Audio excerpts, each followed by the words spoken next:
প্রশ্নটিতে বলা আছে সুধার ব্যয় তার সঞ্চয়ের তুলনায় 175% বেশি। যদি তার ব্যয় 12% কমে এবং সঞ্চয় 40.5% বৃদ্ধি পায়, তাহলে তার আয় কত শতাংশ বৃদ্ধি পাবে?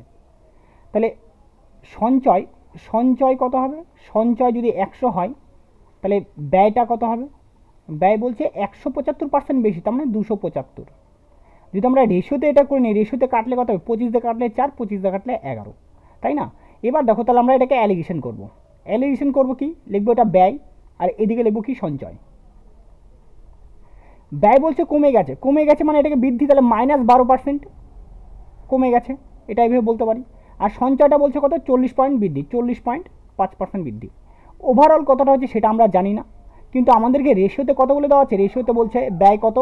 11, আর সঞ্চয় কত আছে? 4।